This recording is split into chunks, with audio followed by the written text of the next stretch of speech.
Welcome back to the Heath Bar, folks. Glad to be back here with you. I'm glad you're back and visiting.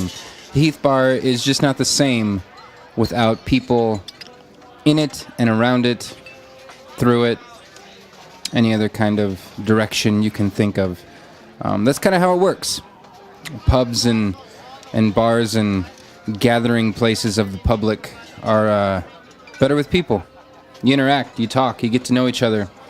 That's how society progresses or digresses, however you want to say it, depending on who you ask. Anyway, I'm glad you're back. It's been fun bringing these conversations to you. I'm really glad you've been enjoying it. Gotten a lot of feedback over the past month from people who I barely know or have just met that have been checking it out. And it's good to hear. It's always nice to know that you're doing something that people find enjoyable and of value. So thanks for that. Few updates before we get to this week's chat on tap. I've got some gigs coming up this weekend. I'm going to be in the Bodega, the Buffalo Bodega, Main Street, Deadwood, Friday and Saturday from 6 to 9 p.m. Singing tunes over those dinner hours, folks. So come out, have some food, walk around the main streets, Deadwood, and hear some tunes. I've got some good ones I'm bringing out this weekend. Been working on a lot of new stuff, and really excited for it. Then Sunday, I'm at the Rush Mountain Adventure Park, playing a few tunes in the morning gig. That'll be interesting. So come have church with me, 10 to noon. I'll be playing songs. And they're doing a big local push for a lot of local musicians out there. A lot of people have been doing it, and I'm really glad that they asked me. And then Monday night, that will be the 10th of June, the Matthews Opera House here in Spearfish is putting on a songwriter songbook series at the Good Day Cafe. Where they pick local songwriters. They pick 3 or 4 songs, and we talk about them. We discuss them in a kind of a group setting, get to know a little bit about behind what made the song come to life. So I'm really looking forward to that. I've never really shared the history of some of the songs that I've written, and I picked 3 or 4 that are pretty personal to me. So I'm looking forward to getting to share that and interact with the group of people there. As always, folks, all my stuff is up online at heathbaronline.com. All the podcasts, blogs that I write when I'm able to find time to do that. Just had a kid born, so that time has been limited lately, but it will pick up, I promise. Gigs are up there as well, and many other things. A lot of books I've been reading. I keep up there as well. I'm a big fan of the library bar idea. I think a book and a beer, or a book and a scotch, a book and a whiskey, is a good way to spend an evening or a morning, depending on what kind of person you are. So go check it all out, heathbaronline.com. It's all up there. If you want to get in touch with me socially, I'm on Facebook at heathbaronline. Same with Instagram as well, at heathbaronline, and then on Twitter, at Heath Johnson. If you do want to keep up with me with what I'm doing with music, Facebook is Heath Johnson Music, at Heath Johnson Music. You can hunt it down there. And I do also post all the stuff on Instagram as well. So that is that. My email, heath@heathbaronline.com. I'd love to hear from you. I'd love to chat with you. I got some cool conversations coming up, people that have reached out, and people that I've reached out to that I am looking forward to sharing with you. So get in touch with me. You got any questions about previous episodes, or who you think would be great to stop at the Heath Bar and have a little chat? I would love to hear from you, or just say hi. Hey, Heath, it's been good. Stuff like that, you know. Okay, that's done. My guest today, I'm pretty excited to share with you. His name is Kyle Allgood. He's got himself a band out there in Windsor, CO Laredo. That's Colorado, for anyone wondering. Kyle Allgood and the No Goods is the name of his band. Has been playing tunes not that long, actually. He just started, I think within the last 2 years, if I'm remembering correctly. But he's a cool dude. I first met him when we were going to a birthday party to play a gig at the Badlands Distillery in Kadoka. He showed up. A bunch of us were there to jam and hang out. Kenny Fiddler was there. Cody Hullinger. Trying to remember who else we had there. We had a good crew of people there. Clade Schulke's birthday is who it was. If you don't know who Clade is, go back and listen to the Kenny Fedler episode. He's the one you hear in the background without a microphone. Should get a third mic. Maybe someday. But anyway, Kyle he's a cool dude. I was really glad we got to sit down and chat. He's doing the young family thing, playing music, and he brings them with him, so that was pretty neat. We sat down at the Deadwood Mountain Grand in their green room up behind their main stage. So thanks for that, George, for giving us the space for that. And had a good time. I got to hear a little bit about his story and what got him into music. Some cool stuff about his family and what it's like to travel and pick up musicians and bands and all of that fun stuff. So I'm not going to take up any more of your time. It's a really cool conversation. He's a really cool dude. He makes great music, and I know you're going to enjoy him. Ladies and gentlemen, here at the Heath Bar, give it up for Kyle Allgood. Welcome to the Heath Bar, where the conversations are always on tap.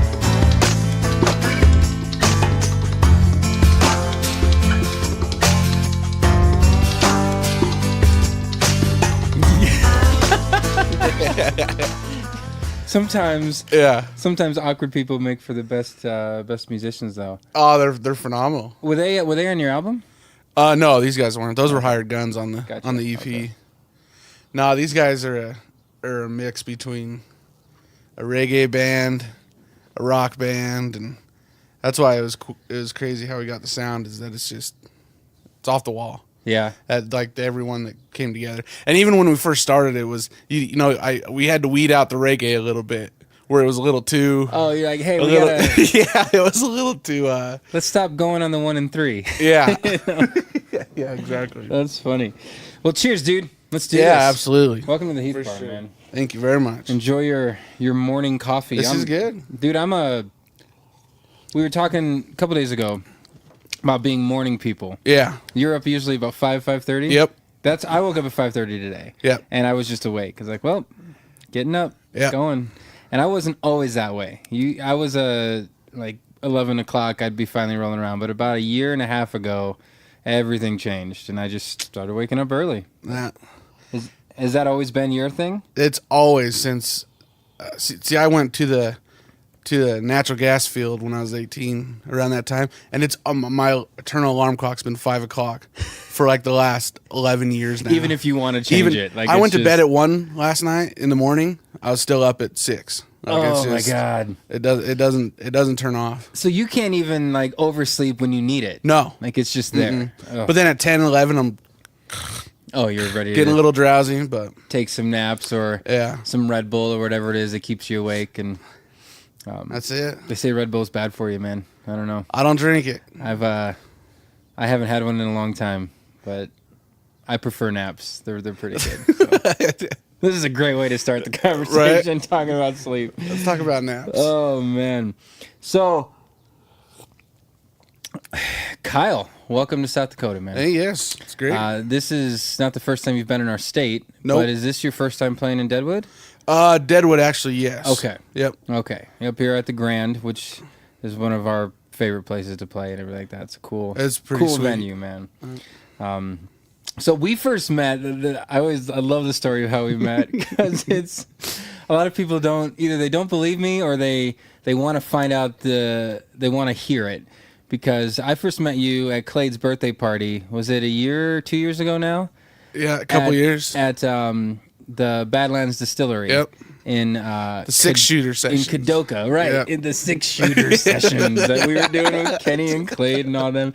Cody was there and Eric was there. God, yep. He's good. I like him. I do too. And and so then the plan was Clade wanted us all to come out to Kadoka to play some tunes and jam in the distillery and record it. And then have a 6-shooter sessions album or EP or whatever mixtape for his birthday. Yep.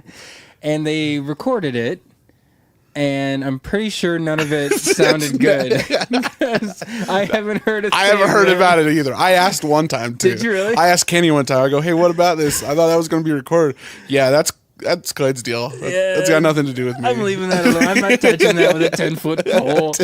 Oh my god. Well, you know, when I got there, you walk into the front, and the Badlands Distillery is a pretty cool place. You walk really in there, and they've got the small bar, and they've got all their kind of a smaller area. It's full of wood, and this would be a cool place to play. Yeah. But Clyde had us set up in the back by all the tin and aluminum and giant tin roof, cement floor, where they distill everything, which was super cool for like photos, but it was rough. It was a good time though. I had a blast. I besides recording, I hadn't played with a band.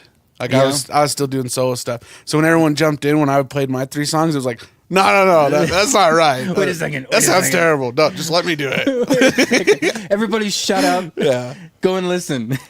No, it was, it was a cool idea, and it'd be cool to like do something like that and do it right. Get Absolutely. 5 or 6 people and just do something like that. And, everyone plays 3 or 4 songs, and we record it and put it on an album and make an actual 6-shooter sessions. But that's how we met. Yep. And it's kind of a good story, dude, because we drove back that night, my wife and I did, and I remember going the whole way. I was like, we're never gonna hear any of that.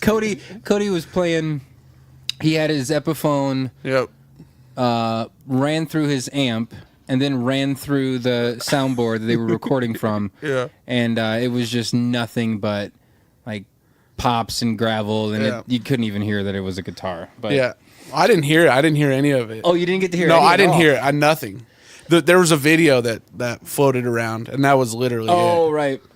Someone recorded off their phone or something like that on Facebook. Yeah, that was... But I didn't...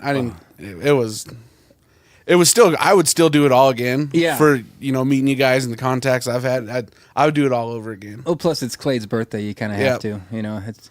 I think Cody and I played a show like not even a month after that. Oh, no kidding. Yeah, he was coming through Colorado, and he sent me a message and asked if I knew anywhere. It's like, let's do a pop-up show down the road. I know a guy that'll pay us, a couple $100. See, that's one of the cool things when you do stuff like that and you get to meet other musicians, especially when they're kind of close to you. Yeah. And you get to travel. Like, you make connections, and then when you're, hey, I want to head out there, get a contact and line up some gigs. And Cody's pretty good at that. He travels a lot more than I do by far to play gigs and that.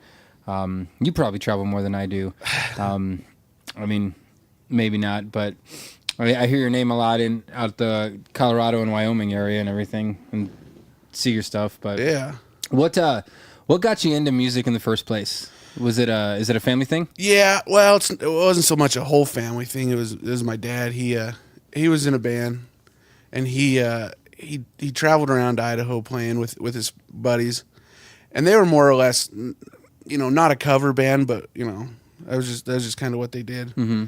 And I'd go with them every single time, and it would be county fairs and stuff and they played 50s, 60s rock and roll. Nice. Up until I was 18, I had no idea that there was even other music out there besides 50s and 60s rock and roll. That's not a bad thing. 50s and 60s rock and roll I'm a huge fan of it. Oh, not well, and that's like last night. Like there's all the guitars and stuff signed on the walls and the posters, and we were looking at them, and I was like, Hermits, Hermits right there. Look at that. They're like, these guys that are 30, 40, they're like, who's that? It's Sidetrack. Funny story about Hermits.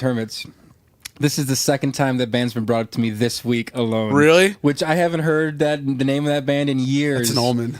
And then someone at work was talking about Mrs. Brown. Yeah. And I was like, oh, yeah, that's Hermits, because they couldn't remember the name. I was like, yeah, my uncle adored them. Like, they were his favorite band growing up as a kid. But anyway. Funny, it's weird. Yeah. 2 times in 1 week. Now I got to go listen to it. That's how it rolls. Yeah. Anyway, okay. So your dad was playing 50s, 60s rock, county fairs and stuff. And he was a percussionist, and then because he worked for Lockheed Martin at the time. Okay. He was a big time. He was a lobbyist for nuclear power and stuff like that. So he had a real serious day job. Oh, geez. When he wasn't, that was his gig, was going to speaking to the House of Representatives and stuff on like nuclear power's behalf, because back in Idaho where I'm from, we have a big nuclear power plant. Yeah, And that was his job, was to try and find more work for the nuclear power plant. Are you kidding me? No, it's honest. Holy crap! Yeah, dude. That's cool. Well, and I didn't think about it like that back then. Of course, you're a kid, whatever. It's my dad's going to work. But on the weekends, man, he would, and he also did DJ. He went by the name Big Daddy. And he would DJ weddings. Yeah, he had a jacket and the glasses, the whole 9 yards. And car shows were his big thing. Okay. So it would just be me and him, and we'd go to places like Winnemucca, Nevada, and all these random places, and it's for like 3-day car shows. And I'd listen to the same 50s, 60s music for 3 days straight. Oh, looking at the same 300 cars parked out, at a car show, and after that it was like, okay, music's pretty much what I like and what I'm into, and cars and stuff. Sure. And while my brothers both took off doing sports, that was kind of me and my dad's thing, was the music. Okay. And that was, that's pretty much where that came in, was he inspired it all. And how old were you roughly around this time? I don't know, 10. So, okay. Yeah. Gotcha. Yeah. I mean, but it stayed like that for a while until my parents split, and then everyone kind of just did their own thing. Dude, I got to say, if a lobbyist ever came to me, I was on the House of Reps, and his name was Big Daddy, and he was pushing nuclear power. Big Daddy Allgood? 100% be behind him. That guy gets whatever he wants. Yes. Yeah. No, he's retired now, and he did a lot for our community back home. That's cool. For work and stuff. So, and it was all if you didn't know, if you didn't know what he was doing, then you would never have known what was going on. Never have guessed it. Yeah, absolutely. Have you ever seen F is for Family? I have. Bill Burr cartoon. Yep, I have. I feel like Big Daddy as a nuclear power lobbyist should be a character on that show. That's man. not a bad. You should call. I like a that show. To him. Oh, it's a great show. Yeah, no, man. it's funny. Holy cow! I like Bill Burr. I used to listen to him all the time, traveling on I first heard him on the Opie and Anthony show. Yeah, a long time ago. But yeah, Bill Burr, he's funny. He's one of my favorites. So listening to music and figuring out, hey, this is something I like to do. When did you first pick up an instrument and start saying, okay, I'm going to start learning these songs? Well, he bought me a drum kit because, my dad's a percussionist. He's a drummer, so he wants me to play drums. Mm-hmm. I didn't mind the drums. I got lessons, and lessons is what honestly kind of ruined it for me. Like the rudiments and the, learning. So I'm sitting there as a kid going, I don't want to learn this. This is boring. This is not super fun. Boring. Give me a kit where I can rip it up, Why do you think that is? Because I have no often idea. than not, people say that, like, they don't, when they think of getting lessons, they think of, like, what you would do at school. Like, when I first picked up a trombone, and I was in band in high school and junior high, God, even elementary, now that I think about it. Oh, God, I played that a long time. Man, I haven't thought about the trombone in a while. But yeah, it's that they almost dread it. Like, oh, I don't want to go to lessons. Like, my daughters, I've got them piano lessons, guitar lessons, violin lessons, and they just... The only thing that's stuck with them is when someone taught them a song that they know and they enjoy. Yeah. But if they teach them... like the 1E and a 2E and stuff like that, like they can't do it. They just get bored. Yeah, that was me. Yeah. I just couldn't. I even in high school, I even took a guitar class. I failed it miserably. I mean, I just messed around the whole time, Right. but I literally and I couldn't read music. Yeah. I still can't really read music. I don't know. Certain things, but I don't know. I mean, if the interest is there and you're learning stuff you like, all that rudimentary stuff, I feel like it comes. Yeah. Like it comes naturally once you start, mimicking stuff that you enjoy listening to and that piques your interest, And I don't know, there's a lot of teachers that don't do it that way and almost feel like that's the wrong way to learn. Yeah. I don't know if they're like, if you're learning, you're learning. Yeah, it's weird. Anyway. Well, because you always get friends or family go, oh, hey, I want my boy to play the guitar. Do you think you could show him something? It's like, no. If he wants to play, he's gonna figure it out. Right. As someone who's self-taught, and I don't know 100 chords. I know like 6. Yeah. But it's what you learn those if you really want to learn. Yeah. And you really want to play. That's where you defend your time and you learn it. There's enough resources out there these days. You could hop on YouTube for free and learn everything that you need to learn, you know, and there's a lot of songs I've learned that way. I'm like, what are they doing there? Right. You know, so I find a live video of them and I watch their hands. Like, okay, that's what they're doing, you know. But yeah. So no lessons for Kyle. No lessons. I locked myself away in the studio apartment for about 6 or 7 months. I was trying to escape alcohol, and I locked myself away and started like thinking in my head like that'd be really cool if I could write like a song. Yeah. And then I started thinking I could do it, and then I just started writing, and, you know, and then I learned G, C, and D on the guitar. This is like literally not that long ago. Like No kidding. I mean, when I first met you, probably I'd been playing a year before. No. Maybe 2. I don't believe that. Legitimately. Yeah, I don't know. I promise you. I've lived in Colorado for 7 years. And it was Idaho before that? It was Pinedale, Wyoming. Oh, okay. But it was Idaho, yeah. Yeah, legitimately. I didn't even try to learn to play the guitar until I actually collected guitars. You just had them and I didn't even know them? how to play them. I just like looking at them. Yeah, they are pretty, especially you get the right ones. Oh man, I would go to pawn shops. I'd go to Craigslist, anything I could find. I loved just having them. Do you have a favorite brand? Gibson. Yep. You know, That's the right answer. Yeah. I was just seeing if you knew. No, I just kidding. You know what? I rock J15, and it's more guitar than I'll ever need. That's what I use. Yeah. Dude, I swear by. I got a 2015. I swear by it. Yep. Like people, a that's lot what of mine people is. knock it and they rip it because you know it's a lower end model as far as Gibsons are concerned. I don't know. It's like 15 or 1600. That's still $1,600 guitar. Still, yeah. but it's the same cut as a 45. It's just brighter wood. Yep. And dude, it is awesome. I've never had someone, almost every gig that someone hasn't seen me, they're like, "What guitar are you playing?" Yep. It's the J15. Yeah. Yeah, it's amazing. Absolutely. It's a great guitar form. I don't know if they're continuing it or not. I don't know. I haven't seen it lately. Any like new models? Of course, I haven't been paying that much attention. Yeah. Gibson's going through a lot. Now that you got one, you're like, I don't need to look for I it. got a J15, I got a Gibson. That's okay. I mean, at some point, I'd like to get a 45 and a Hummingbird and just have a lineup. But Yeah. I mean, I don't have to rush on it Nope. because I have this great sounding guitar that can any gig I go to, it's gonna be perfect for it. Yep. I agree 100%. And even if I get those bigger guitars, those more expensive guitars rather, like the J15 would probably be what I take to gigs because when you're playing in a bar, I don't want a 3,500 guitar sitting on the stage Nope. which someone can fall over and destroy, you know? I agree 100%. But yeah, J15. All right, man. Yeah, Really? that was my wife and I's first big purchase. Okay. Yeah, because I was rocking the lowest model Martin. You know, as someone who liked collecting guitars, I knew that Martin and Gibson were top dogs. Yeah, I knew it was. I had the cheap Especially Stags. for this kind of music. That Yeah, we do, you know? I had the cheapest. Well, what really got me into it was, watching videos like Charlie Robinson and these guys that where it's like that distinctive, Steve Earle, that Gibson sound where you're like, I know that. How do I get that sound? Yeah.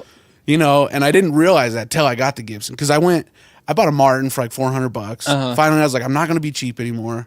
I'm not going to be cheap. I'm going to buy this $400 guitar. Right. And I used that guitar. I used it on the EP. I used it for like my whole solo career, which wasn't in that long, but I mean, it's beat up. It's literally like beat up. Like now, like it's all faded on after the pick guard and stuff, and actually the bridge has started to rise. It's cheaper. Yeah. It's done its stuff, Yeah. but playing in Idaho and Montana and stuff, that hot days, super cold nights in the van. So now it just jacked it up. It's gonna mess with glue, man. So I took it into the luthier there, and he goes, it's not going to be really worth to fix this. Yeah, because by the time he fixes it, you're paying what you would have paid to just go get a new one. Unless you really love this guitar, Right. it's not going to be worth it. It's like, I'll just hang it on the wall then. Yeah. So when me and my wife first started dating, we went to Guitar Center, a couple times, and I kept playing. I played some Taylors and stuff like that, but And they were having a sale on that J15. It was like $1,600 original. Get it for $14 or something like that. And in my mind, I'm sitting there going, $1,400. Well, I could either not pay rent or I can get this guitar. The struggles of starting out in music, right? Man. Yeah. And you know what? Bless my wife's heart. You know, she knew I needed it, but she knew I didn't have the money. Mm-hmm. She put up half the money. Oh, we bought a guitar. You know what I mean? And it's just, and I'm sitting there going, all right, this girl's, she's for real. This is before you were married? This is before we were married. Oh, no kidding. We had just barely started dating. Oh, man. Yeah. Good thing you guys stuck together, because you would have got the guitar, man. That would have been like a... I'm just kidding. She's so sweet. She would have just... Technically, it's half hers. It is. Well, which is funny now is that was our first purchase, and we actually just bought a house in Colorado. Okay. We closed on the 20th. So. Nice. Congrats, dude. Yeah, thank you. Yeah, we needed it. We were tired of paying rent. Yeah. I will never pay rent again. Yeah. I can't see us doing that either. Yeah. Anyway, continue. Yeah, so... we could go on that rant for a while. Kidding. Yeah, so we close on that here next month, and that's what we needed, man. Yeah. We got two big dogs, and they're tearing up someone else's backyard. And, yeah. You know, and we wanted our own space. Sure. But that was kind of cool about the J15 is it led, you know. Yeah. How it led up to other things. And yeah, that guitar, it's been a hell of a guitar. And you've been... So did you notice, like, when you first started playing it and taking it out to gigs, could you notice, like, instantly just a drastic change? Yeah. Oh, definitely. Because I'll tell you... Go ahead. Oh, sorry. But with that Martin, even though it was cheap, that Martin let everyone know every mess up I made. Oh, on the chord, because it was so bright and loud. Mm-hmm. You know, and it lets you know. Yeah. Because I knew. And, you know, and sometimes you play through it. They don't know. Yeah. You know, the crowd doesn't know. They knew. The Martin's like making sure it has everyone's attention. Yeah. This guy screwed up. Everyone pay attention. Oh, he did it again. And actually, Mike, my lead guitar player, he uses it when me and him do solo stuff. But he plays lead on it, so he just rips it, and it works great. But strumming, it sounds exhaustingly terrible. But just picking at it and playing solos and stuff, it sounds great. Oh, sure. Martin's more of a like bluegrassy, picky, flat pick type sound, and it's great for that. But yeah, I will agree. The Gibson is a lot more protective of mess ups. Mm-hmm. It's like, hey, I got you. Yep. I got you. Don't worry about this. Yep. And I had an Epiphone before that, the knockoff, but it sounded good, and it got me by, and that's what I learned to play guitar on was that Epiphone. But that just like, man, one day I'm going to get a Gibson. Yeah. One day. I don't care what it is. It's a good day when you do, too. Yeah. It's the day you remember. So did your confidence build up after that? Or was it were you already gigging pretty often? Yeah. Or was it when you got the Gibson all of a sudden? I was in my van. Okay. Driving by myself. Just doing it, huh? Just any gig I could get from here, Montana, Wyoming, and Idaho. Oh, man. I think a few years ago, 2-3 years ago, I went to Idaho 13 times, like in a year, and that's like a 12-hour drive. And some people are like, "Oh, that ain't nothing," actually touring musicians. Yeah, but when you're by yourself in a van, that's a long drive. Yeah, that's a lot, man. And to be honest, that really burnt me out. Yeah, like and after doing that for a year or so, I was like, I don't know if I want to do this. Yeah. Yeah. And that's what really fueled the band thing up, where it's like, okay, well, now I'm going to focus on opening gigs, opening slots, hour or two. Because that 3-hour, 4-hour BS for $100 just isn't working. It's rough. It's really rough. It really made it not fun. Yeah. Anymore. It feels like... I don't know. It's more work than fun, and not that it's not work anyway. Like if you're doing it and wanting to make somewhat of a living off of it, it's gonna be work. Yep, it's not something you can just roll up to and do. But there's a line you can cross where you're asking yourself, what the hell am I doing? Mm-hmm. Like I want to be somewhere else right now. And at that point, I gotta reevaluate everything right now. Yeah, that's how it was. I've been there a few times, And because I don't do a lot of traveling for my gigs, and I wish I could more, because I think I'd be a lot of fun, and I think I'd do pretty well at it. I just don't have the freedom. A father of three girls, and I got a day job and everything like that, and that just is what it is. I wouldn't trade that for anything.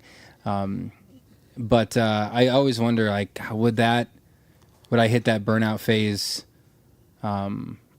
more often, because there's a lot of late nights, a lot of traveling. Mm-hmm. I can't just come home to my bed every night after a gig. That's, I don't know. Yeah, something no, to think about. Well, see, I was doing that as a single guy, where all I needed was you could a just couple packs of smokes and, a a 12er. But that was the thing that didn't help was I was doing these runs that I had already done. I wasn't seeing anything new. Gotcha. I wasn't going to a new town. I wasn't going to a new bar. Colorado's like the furthest, southwest I've ever been in my life. Yeah. Like I just stopped there. Yeah, you kind of just get in this groove and this like I run back and forth, and it was the same people, the same, and it was fun, but it just I made it to where it was like I'm not going to do this anymore. Do you think if you'd have gone new places, you'd have continued? I think so. Longer? Yeah, absolutely. Yeah. Well, at the same time, I'm working full time too. I was on an 8 days on, 6 days off schedule. So for 6 days, I would book, 5 nights in other states, not even in Colorado. Okay. I was working full-time job, and then I was gone. But you get a long stretch of days that you didn't have to go to work, and so you could So travel I a bit filled more. it. Yeah. I filled it. You just took on your other job and Yeah. never really took a break, because when you come back to take a break, you got to go to your day job. Yeah. I get that. I've always had to have that, not fallback on, and I've never looked at music as a fallback, but it's I've always had to have a not a real career. You know what I mean? Because there's guys out there making a music career, but right. I've always had to have a job, and for the longest time I always had to have a job that required a UA. Or else I would have really gotten in trouble. So, were you choosing those jobs on purpose to make sure you stayed straight a little bit? Yes. Or is it just kind of like, okay. Well, when I was 18, or when I went to the natural gas field, we worked 40, 50 days straight. 2-3 days of that, 14, 16 hour days. So as a young kid, I made, for my first 3 years doing that, I made like over $100,000. Jeez, man. As a kid. And then my dad, I'd go back home, do my taxes, and my dad would be like, "Oh, this is more money than your mom and I make. Like, what? How much money did you save?" It's like, save. What? I just had like $1,000 bar tab at Buffalo Wild Wings last night. Like, what? I don't.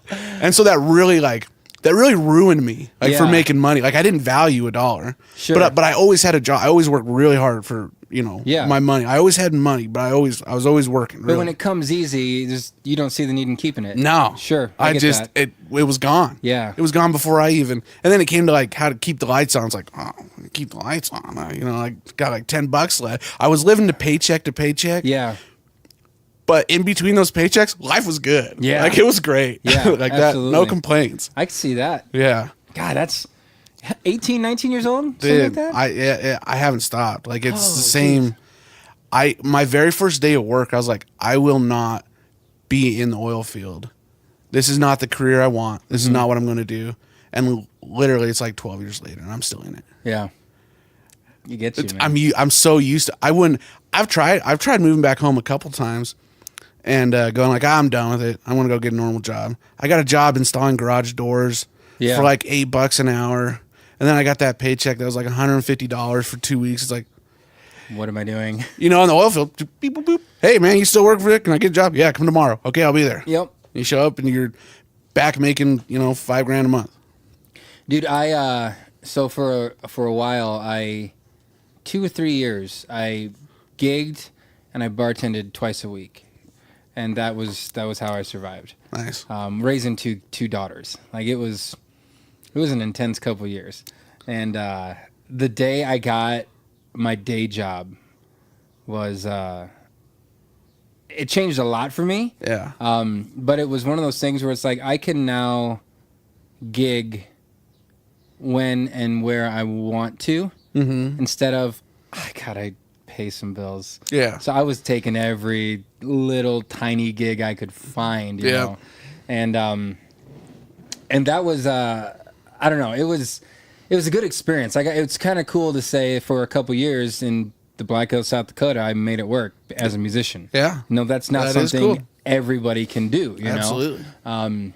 But at the same time, oh man, it wears on you. Like you're seeing the sun come up more times than you care to admit before you even lay down in your bed, and just. But yeah, you'd get those. I'd get those bar tabs sometimes because I would have a really nice couple weeks of solid gigs and solid tips, and I'm like, sweet. And I remember one. I was up at Flanagan's Pub in Spearfish, and I told them. All my buddies at the table said, "Hey, as long as you guys get PBR, it's on me," because PBR was like $1.50 for a tap. Nice. And I was like, we're only going to be here a few hours. What's it going to be, you know? Well, my buddies could put down. So it was like $130 something at $1.50 a tap, a glass, and I was like, this is okay. That's never doing that again. Yeah. Yep. But. So then you were doing all of that, but you mentioned that you locked yourself in a hotel apartment room to get off of drinking and start songwriting. Yep. Most people lock themselves in a hotel in a room, whatever, to drink and songwrite. Not that way. So what was the choice that made you decide to do that? Was it just well, not it didn't stop me completely from drinking. I was off and on, but I knew that it was, if I didn't try, I had to try. I had to try to stop. I developed I had stomach ulcers. I had ulcers. When I was a little bit younger, I mixed in with pills and stuff like that. Sure. And, my I knew that if I didn't at least try, I didn't want to drink and smoke anymore. I knew I just didn't want to, but I did. I was all that same studio apartment was a block away from my favorite bar in Alt, Colorado, where there's nothing to do, and I was there every single night. It's fine. It's like, man, there's got to be something else. Yeah, there's got to be. I can't do this. Yeah, and that's when it was like, okay, a little studio apartment on top of an antique shop. I developed a nice little antique collecting as well. As I was like, I want to collect antiques now. Now that I live above one, I need a hobby. Right. I need something to do.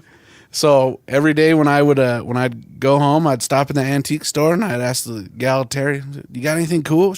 I got this pirate ship. This thought you'd like it. I was like, I love it. Let's have it. Let's take it. And now I got a box full of garbage in my garage. That's funny. But but I knew I really wanted to play the guitar. I just fallen in love with the West Texas red dirt. Jason Boland and those guys. I fell in love with it. As I'm coming off of James Taylor and songwriting stuff, I was like, well, I really love this this red dirt scene.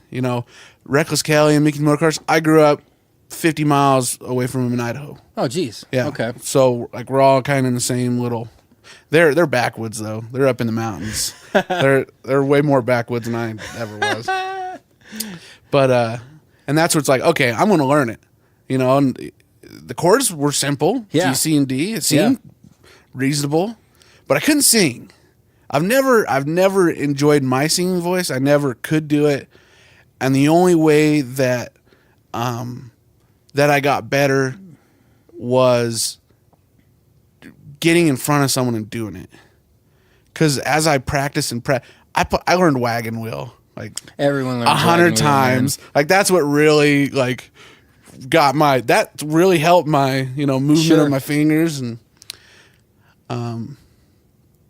that was the big go-to. Yeah, and it took me a while to learn that it was dumb when I played it live. Like I need to stop doing it. And years ago I stopped doing it. Yeah, and I think everybody did years ago. I didn't have very many songs in my repertoire anyway, so right when you start out, and that people loved it. They loved it. They adored it, and that's and it's a great song.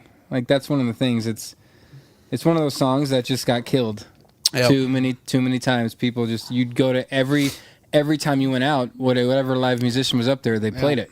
You know, because they knew everyone would turn and pay attention to them. You know, and of course we're trying to make a living, get some tips and everything like that. So of course we want to play songs that the crowd's going to get into, but at the same time, like God, we really did a number on that tune. Man. Yeah, we drove it to the ground. and that, to be honest, that kind of what ruined it for me was that burnt out phase I was telling you about was where it's like, yeah, I could play Sweet Home Alabama, and people love. You play 10 originals, and then you play Sweet Home Alabama, and now people are like, yeah, no, this guy's great. And it's like, really? Like I thought those other songs were great, and that really, and to this day, like if I don't feed off of like one person like clapping after a song, I'm not saying that you have to like it or do it, but as you know. Yeah, you know that first song that you play and you end it and it's dead silent and you go, well, here's the next one. Yeah, instantly kills your mood and you sit there and go, what am I doing? Yeah, if I didn't have a paycheck coming, I would not be here for the next 2 hours. So I've had several gigs where, like the first 3 songs are like, okay, I've got to make sure these are going to at least get their attention and sound good, and it doesn't work. Yeah, and I'm like, okay. And then the crowds, whether the crowd's full or there's nobody there, it's like, well, I guess I'm just gonna practice some new stuff, and see if I. And it's embarrassing. It is and it isn't, because at the end of the day, they're not paying attention anyway. Yeah. But at the same time, like, just who I am as a person, I feel bad because I'm hired to play. Yeah. And for whatever reason, no one's paying attention, and a lot of it isn't. It's not even your fault. Like it's just the way it is. People, I don't know, people, when they go out, they don't necessarily go out unless they're coming out specifically to hear you and hear live music. Yeah. They're just out on the town. Yeah. And they're just having a good time, and so that is what it is. They didn't go to that bar to listen to music. Exactly. They went there to chat, and they're just so happy to be a guy. They came in for half an hour for one, and they're moving on. They're bar hopping, whatever the case may be. And that's fine, I've learned over the years to just let that be what it is. Yeah. And like, hey, this is my set. This is my show. This is what I'm going to do tonight. And, I'm going to crack some jokes, try to interact with them here and there when I can. Yeah. And, but yeah, it can get disheartening, especially if it's, I don't know, like I'll play a song like, I don't play Wagon Wheel anymore, but a song that I know people like, to get their attention, and then right after that, I'm like, hey, and here's one I wrote, because now I've got their attention and see what it does, and sometimes it works, sometimes they just all turn away, and it's like, which is, it's not their problem, it's not your problem, it is what it is, and that's what I was gonna say. That's what I really enjoyed watching, you South Dakota guys, because you're all pretty original. We performers. Try to keep it that way, yeah. And I really enjoy that, and not to take anything away from the guys in Colorado and their country music scene, is they're all playing the exact same song, the exact same covers, and they're all super nice guys. Mm-hmm. But we don't fit in. In Colorado, you guys don't? Not in the country music scene. Oh, okay. And it's dangerous for me to say that, but that's just how it is. They're booking the 4 hour. How many Toby Keith songs do you guys play? Oof. Can you dance? Can they dance to them? And that's why we're booking stuff out. Yeah. We book a lot of stuff in Craig, Colorado. Let me tell you about Craig, Colorado. They love original music. I've been to Craig, Colorado. I love it. I went there with Kenny because the gig. Yeah, that's right. We went down, dude. That was a blast. Yep. Holy crap. Craig, Colorado, folks. You went to Frankapalooza. Frankapalooza. It is the greatest. Holy crap, dude. We rolled in, and we didn't know what to expect. So we're pulling in, and when we rolled in, there was hardly anyone there yet. So we're like, okay, what are we doing? We that's went and grabbed some beer and set up, and by the time we were ready to start playing, it was a lot of people there, and they were having a great time. Kenny and I had a blast, dude. Yeah, that was they're good people. I will play that any chance I can, dude. Yeah. That was a good It's time. coming up again. It's coming up soon. Frankapalooza. I don't know if there's What's a up, date. Frank? I don't know if there's a date, but Yeah. they'd be more than happy to. Yeah, shoot us. Definitely let me know, man. If I'm able to. Like I booked out my summer through August pretty much right now, but you never know. There's always a time frame that can I make have it to work. go to August. I have to go to Craig 3 times in August. Do you? Like, yeah. And one time I went there like 6 times. Something about Craig. I love Craig. Dude, it's how big is Craig? It's a small town. Small town. Yeah, it's pretty small. Small. Under 1,000? Is it over that? No. We can look it I up. don't know. We can look I it don't up. think. We'll I look don't it up, know. figure it out. But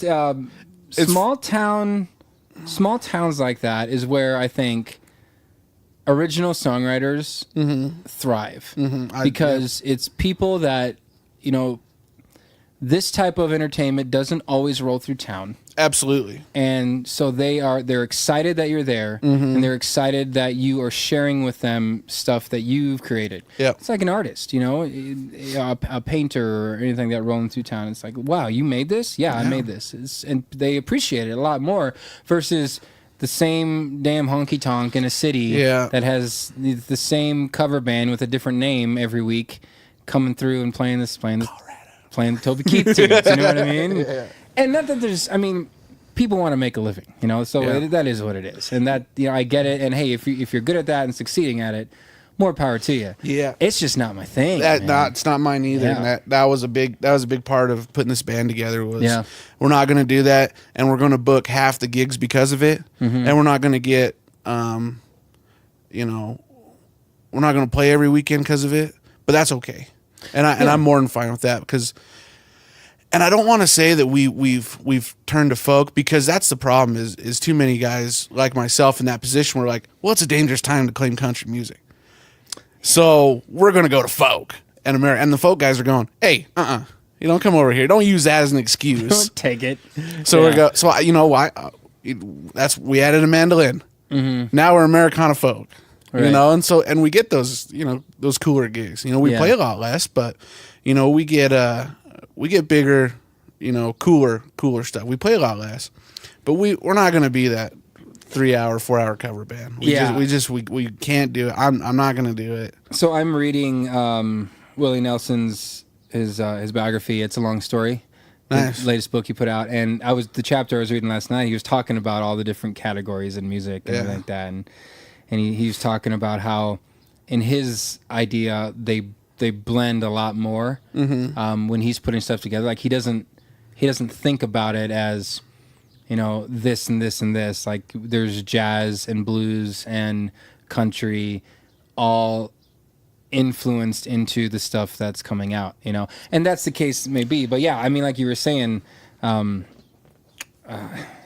country music's taken a toll. I think that everyone could say that over the past several It comes and goes. Country music comes and goes. It absolutely does. And I think anyone trying to make it with their own stuff, it's got to be, the focus has to be, look, this is who I am, take it or leave it. You know, if people dig it, people dig it. If they don't, they don't, but this is what I'm making. Yeah. And I'm doing it because I like to do it and I have to do it. Yeah. You know, and if it goes somewhere, great. If it doesn't, hey, I'm enjoying myself. Absolutely. You know, and call it whatever you want. It is what it is. I mean, would you consider Steve Earle Americana folk? Now I mean, he uses a mandolin all the time, you know. It's like nowadays, I probably would. I mean, possibly, you know. I don't know. But it's the thing. Like it's no. When I think of I just it's Steve Earle. Yeah. You know, like, and I think of that with like when it's Kyle. It's Kyle Allgood. You know, that's just what he does and what he is, and and you're not trying to, I don't know, not trying to make it on the shirt tails of other songwriters and other performers. You're just trying to carve your own path, absolutely. You know? And that's I wish a lot more guys would do that because I see a lot of the guys I've met is where they do the cover music. You'd be surprised how well a song I bet you could write. And and they would love that song just as much as they love Toby Keith Riding My Horse or whatever. Well, a lot of them feel like they can't because I mean, a lot of it's because of the culture they're around. You know, the businesses want songs that they know people are going to get up and do. Yeah. And if it's an original artist and there's no, you're just some guy that contacted them, they don't. It's almost like they don't feel confident enough to just let you do, or to book someone like that. So the musician itself then feels obligated to play covers. And don't get me wrong, I love covers. Yeah, I will play. I'll play Jason Isbell and Hayes Carl and you know, all those guys all day long. Yeah, it's what I love doing. But at the same time, like, I want people to know, hey, I've got stuff out there too. Yeah, you know, and I'm writing songs, and I don't really care what happens with it. I have to write. You know, I want to put my songs out there, and stuff you got to do. You know, man, I haven't written a song in over a year. Yeah, they need the ones that the EP. The EP came out in 2017, right? The one on Spotify. Yeah, I think. Yeah. Okay, so a couple years ago. Yeah, it's been a couple years. Okay. And you I feel like I've heard more songs from you other than the 4 on there. Maybe I haven't. Maybe I'm. Dude, I have like maybe 20 super solid songs that need to be recorded. Mm-hmm. I've been trying to buy a house. Bought a house. When you buy a house, you sell everything you have. Yeah. You don't spend a dime. You buy a house. Yep. You know what I mean? So there, and with my son being born and stuff, he's 7 months. Everything that was all on the back burner. Like I put it all, you know, and I know those need to be recorded and they need to be, you know, put out there. But I definitely stopped defending my time when my son was born and my, you know, marrying my wife and stuff. You know, every once in a while I'll start writing a little bit, but it almost felt like I had to stop because it's like, well, why am I writing these songs if I'm not going to record them? Am I just writing these to put them in my pocket? Yeah. Or I need to record them to move on because I have, you know, 2 albums now that I could cut, which I feel comfortable cutting them. I think they're great, and I'd love to introduce them to the world. And I will. They'll come out, but I, you know, on personal reasons, I haven't yet. But I like that you use that word, defending your time. Oh man, that's a cool phrase, dude. I might have to swipe that from you. If you don't. Now I think nowadays I don't defend my time. Yeah. You know, because I love spending time with my wife and stuff. Yeah. You know, and that going on the road, I miss them. I bring them with me if they want to come. You know, I generally miss them, and I like to look at it as I didn't fall out of love with writing music. I just kind of fell in love with something log. Sure. Like there's other things that I've let past the moat. Absolutely. And I've let the gate down because I can't defend against that. Like that I don't have anything to be sad about. Free reign, yeah. That's a good way to look at it. Like I mean, recently, the past 3 or 4 weeks, I've started writing again. I've probably written about 7 or 8 songs. Nice. But prior to that, it was a pretty long stretch. You know, we were pregnant, and I guess you got 3 kids. She was pregnant. I have 3 kids anyway. You know, now, and but we bought a house. We're going through trying to get some stuff remodeled in it and everything like that. And you know, I have my day job, which was going super great. Still is going super great, but that takes a lot of time. You know? Absolutely. And then I, you know, started the podcast and got the songwriters group going and everything like that. And it's surprising how many things I add onto my plate that consume my sit down and write a song time. Sure. You know, and I don't know. And I never, like, I was never one of the person who, hey, I'm going to block out some time and I'm just going to write. I was never been that person. But what I've noticed recently is if I don't at least put down and at least start what popped into my head, it's never going to get done. And I'm going to, like this morning I was making breakfast and I got this idea for a song. And so I wrote down a verse and a chorus and I picked up my guitar and I tried to noodle through some of what I think it should sound like and recorded that a bit. So then I could at least jump back to it and say, okay, where is I at? You know, otherwise it would have been gone. You got to write it down. You know? You got to do something like that. And, yeah, but I've never looked at it as I got to defend my time and only spend it where it's worth spending, you know? Because there's a lot of things that can, I mean, social media and Netflix and everything can just suck it away, you know? It is great. It's so easy to just give your time away. Yeah. You know, and it's... Well, so many things demand it, especially as a father, man. Absolutely. Especially as a father. And it's not a bad thing. Like, it's, you, of course, like, my daughters have my utmost attention anytime they want it and need it. Yeah.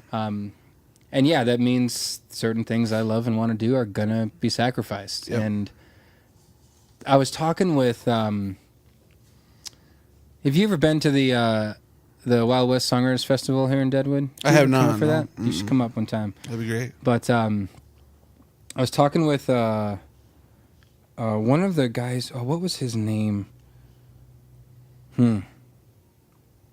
He was one of the producers for one of the labels out there. He was up hanging out with some of his artists who are up here, and I forget his name now. But we were talking about... Big Kenny? No, it was not Big Kenny. Peace, love, and happy hour, man. Does he own this place? He's a part owner, I think. Okay. Yeah. All right. Sorry, go ahead. But and we were talking about, you know, taking your songs and taking them to Nashville. And somehow we got on the conversation of, if you're going to do this, you've got to let everything else go, and everything else is going to be sacrificed. And that's just the way it is. But one of the things he said was, you know, I said, well, I got kids, I can't really move. And he goes, well, then you got to make a choice. Yeah. And like, for me, it was never a choice. It's like, no, of course not. I'm not leaving my kids to go. This is 2019. If I write a song, I can send it somewhere. Yeah. And they can listen to it, you know, and we can go about our day, and they can hear it. And hey, if you like it, you like it. If you don't, you don't. I don't have to move anywhere. No. That being said, who you know opens doors. Absolutely. You know? And if you're rubbing shoulders with these people every night, you know? There's the door. There's the door. No, I agree 100%. I would have loved to trade. I was looking into something where you trade your royalties for like a 3-year salary or something. And I think that's how a lot of guys got started. And I was really looking into it and trying to find, you know, I applied to a couple places doing that. You didn't have to move anywhere. You just they suggested that you did. Right. That way you can meet up in a table with 12 other writers and you know, pick each other's brains. We got enough songwriters up here, man. Dude, we should just start doing stuff like that. Yeah, you know, like, I hey, think so too. Let's take a Saturday and all sit around and write some tunes. Well, pursue it afterwards too, instead of just. Do you think it's always a late night thing? Like, I feel like if you're gonna write songs, like, it happens 2, 3 in the morning when you're all sitting around goofing around all day, and all of a sudden finally you get all the crap out of your system of just noodling and goofing, and then something comes together and you're like, oh man, I don't know. That's the only way I've ever been able to co-write is late night stuff. I haven't been a great co-writer myself. I would write and then I'd have someone, you know, critique it and stuff like that, but a lot of those songs that I don't even know where they came from. They just kind of blew in the window that day. That's how it happens, man. And some, like, listen to some, you know, I do murder ballads and stuff like that. It's like, I don't know where I was in my mind or what happened there, but maybe I was listening to a little too much Chris Knight, and all of a sudden I need to write about someone dying. I don't know. Well, and it's good to model. Like, find something to model to flex those muscles and test them out a bit, you know, see what comes out of it. Do you write, have you written songs out of your own experience, or is it a lot of it's just kind of ideas and thoughts? Nothing quite. You know, I thought I would when my parents split up when I was about 14 or 15. It kind of wrecked my family. It destroyed everyone. My dad took it really hard for years and years, and my brothers, we all went separate ways, and it was heartbreaking, you know, for a family to just everyone, and we're still not the closest family, you know. One brother's in Oregon and the other's in Texas, and here I am. And holidays, we don't really all meet up at home and sing Kumbaya and stuff like that. So I've always had that in my back pocket about, you know, growing up in a house that split, and I've always thought, you know, I'm gonna write, and everyone I tell that story to is like that you know, there's a lot of songs there for you. Oh yeah. And I'm not ready. Yeah. I'm not ready for that. I don't think my family's ready for that. They just, you know, because you could write a song about something And you know, if that person doesn't listen to that song 100 times and put their own story into it, then that person's just going to automatically judge you and go, Sure. you're talking about, you know, your mom, you're talking, you know.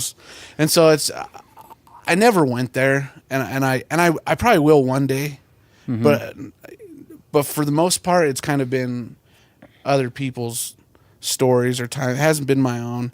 What was funny is when I first started writing, it's like, man, I love Keith Whitley. I love sad songs.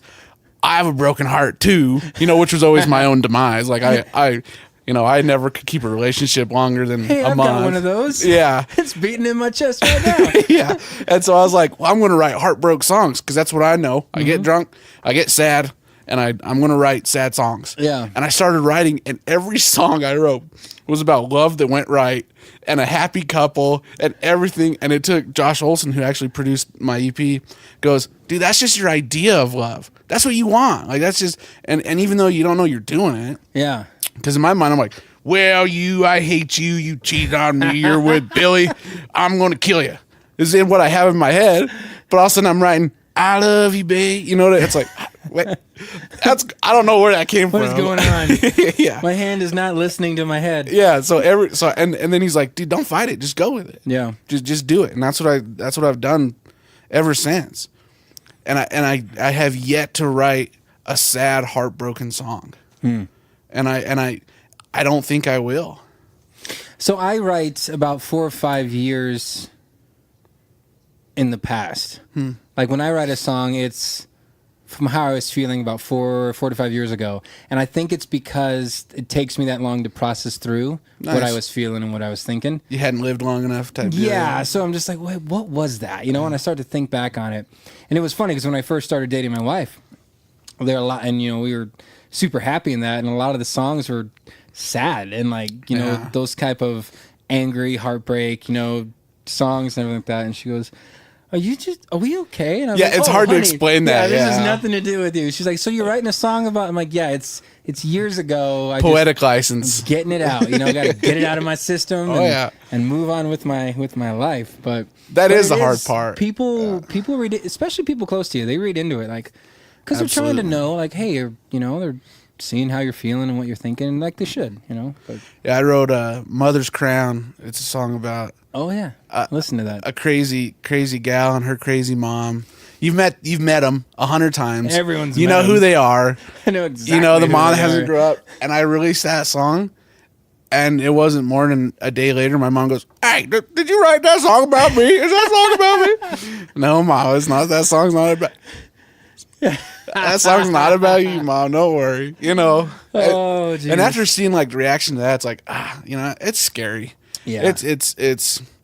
They don't understand how vulnerable you have to be, and how off and different a songwriter's mind is. Yeah. Because they just, you know, people just look at you going, you know.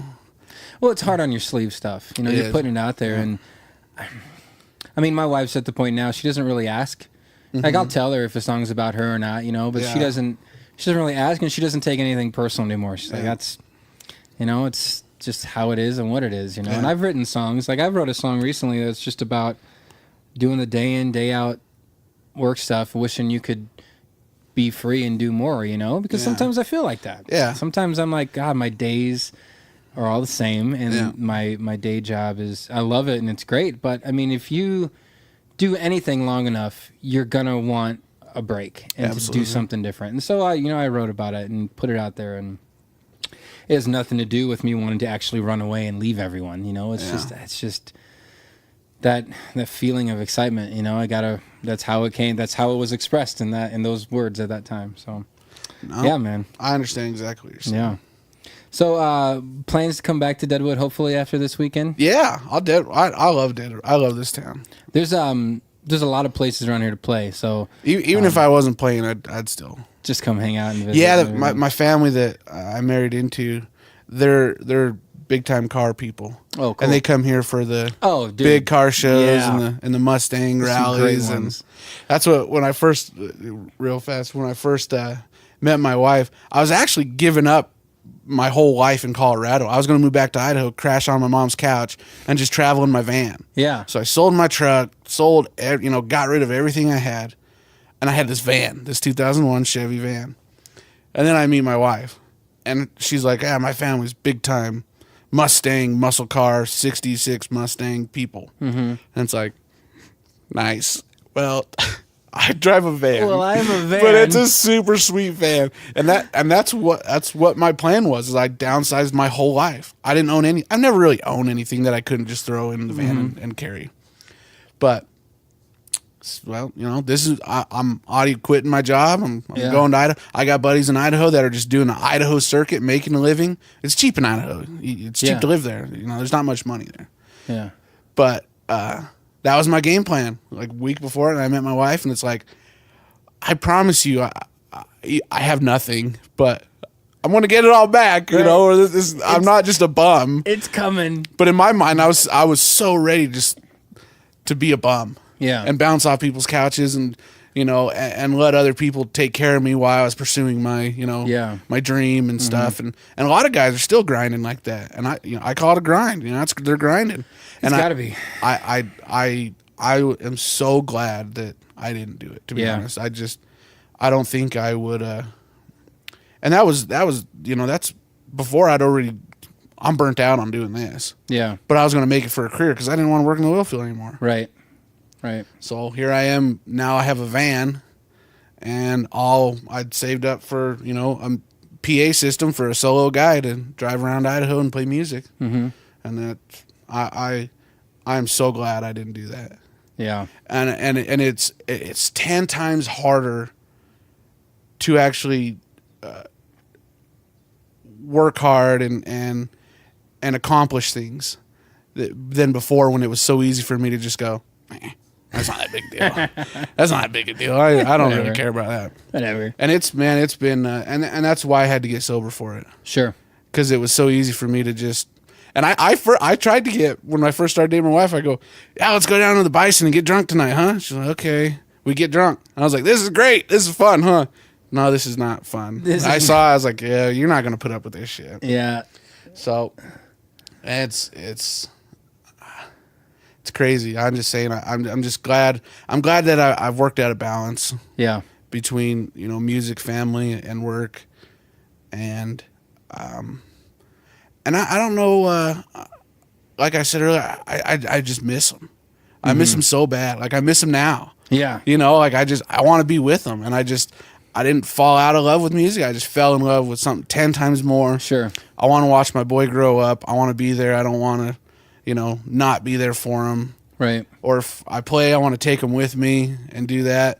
But it's hard to explain. No, you don't have to explain. I don't think I've ever dude. really explained it to anyone. But it's just, I'm not. I want to play music forever, and I know music will always be forever, and I'm going to come back to it. But my son's younger years now, he needs his daddy. Yep. And he's got my full focus, and my marriage has my full focus, and I'll definitely come back. And I'll hit it 10 times harder. But right now I'm just kind of at a cruise control. Yep. We don't book half the gigs that we could get, but.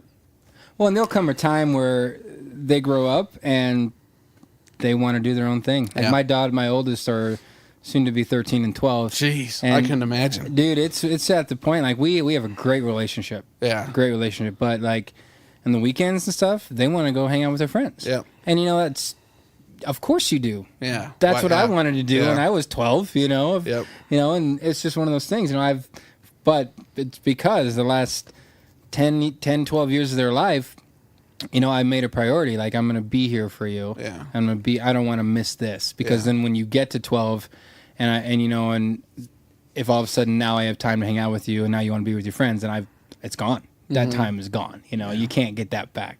And that's absolutely something you'd never have to explain to me. I absolutely get it. And I don't think you're making the wrong choice at all, dude. Like, music is music. Write down stuff when you can, and even if it sits for 10 years, you never know. You know what I mean?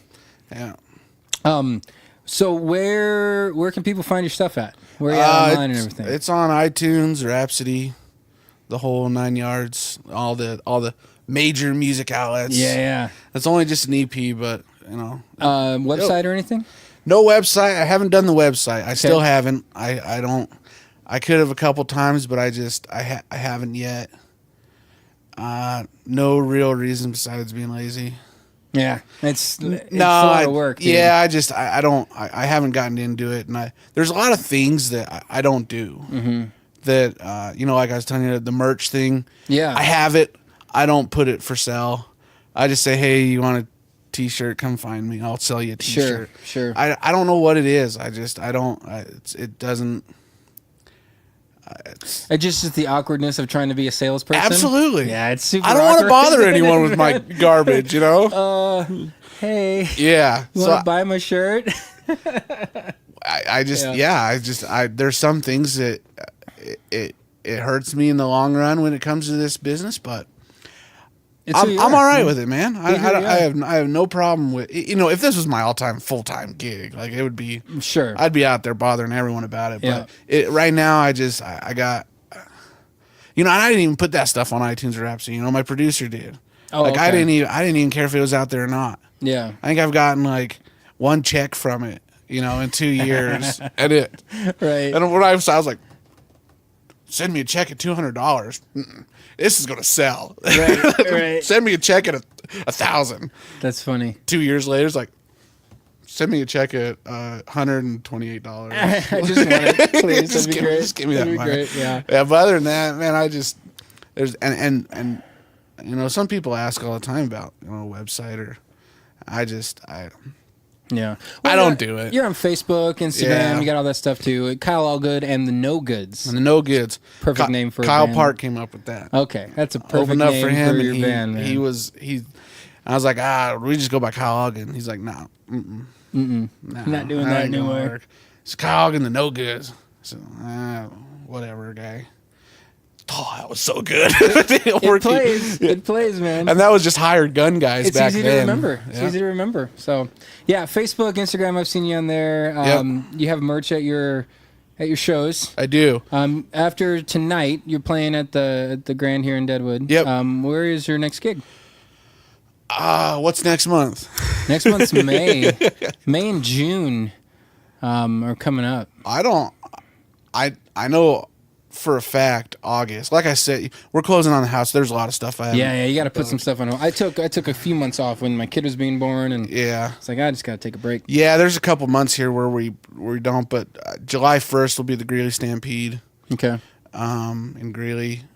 But August is crazy. August 3rd at Hot Air Balloon Festival in Craig. Nice. And then the 9th is the Moffat County Fair, playing with Kenny. We're opening up for the Dirty River Boys. I saw that. Dirty River Boys. And the next, and then the day after that, we go to Colorado Springs for the Manitou Springs Music Festival. We'll be opening up for David Grissom, the legendary mandolin player. And then the 16th, Mike and I go back to Craig for the Routt County Fair. Okay. So there's a little gap. Couple gaps, but August it's all hitting strong again. Well, dude, this was fun. Absolutely. Thanks for being on the Heath Bar. Thank you very much. We are going to end this recording, and then we're going to talk about the Hot Air Balloon Fair in Craig, Colorado. Yeah, and car show. Hot Air Balloon Festival. What? Dude, Hot Air.